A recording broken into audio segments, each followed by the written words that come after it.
Comment on est optimiste et on positive un petit peu là, en cette rentrée, parce que c'est quand même plombant tout ça. Bah ouais. Oui, c'est assez. Le géopolitique n'est pas enthousiasmant.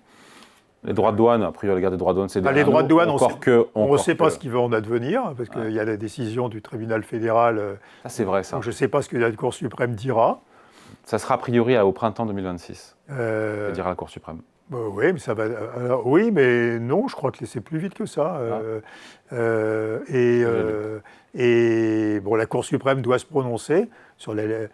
En réalité, c'est anticonstitutionnel que Trump, le président des États-Unis, n'a pas le pouvoir de fixer unilatéralement des droits de douane. C'est un pouvoir du Congrès. Exactement. Bon, c'est pas exclu que le Congrès vote sur des hausses de droits de douane, hein, mais le Congrès est complètement républicain. Donc, enfin, donc, comment on est positif alors en cette rentrée? Qu'est-ce qu'il y a elle est où la lumière, hein? Quand même, il y a le changement de politique économique en Allemagne. Enfin, je veux dire, si les Allemands avaient tenu leur frein à la dette et étaient revenus à pratiquement l'équilibre budgétaire, alors qu'ils vont aller vers presque 4 points de PIB de déficit, on aurait généré une récession globale en Europe.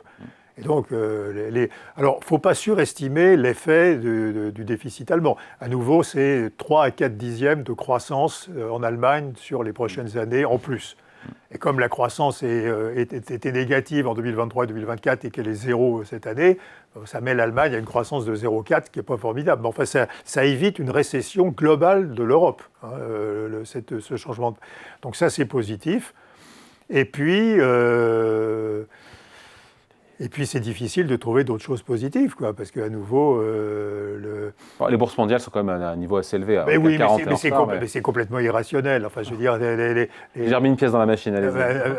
Oui, mais ça va encore monter parce que la Réserve fédérale va baisser ses taux d'intérêt et que le successeur de Jay Powell baissera beaucoup les taux d'intérêt, ou essaiera de le faire.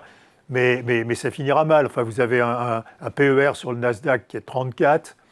De très grosses inquiétudes qui sortent de temps en temps sur la rentabilité finale de l'IA. Ouais. Il y a 420 milliards de dollars d'investissement dans l'IA des 5 boîtes qui investissent dans l'IA cette année, et il y a des revenus liés à l'IA très faibles. La plupart des langages d'IA sont en open source, quoi, ça ne rapporte rien, quoi. Donc, et puis ils sont en compétition, ils ont des hausses de salaire pour se piquer les gens de façon extraordinaire. Ok, ça c'est du point de vue des hyperscalers. C'est les producteurs. C'est les producteurs, mais du point de vue maintenant ça crée de la productivité dans les entreprises. Moi, je suis un Acemoglu boy.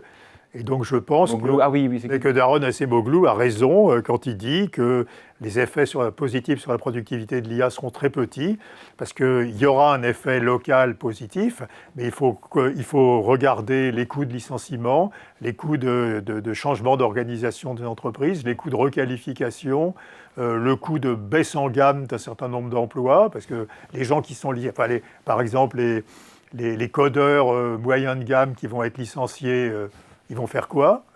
Probablement, ils vont se retrouver chauffeurs d'Uber, quoi. C'est pas un gars.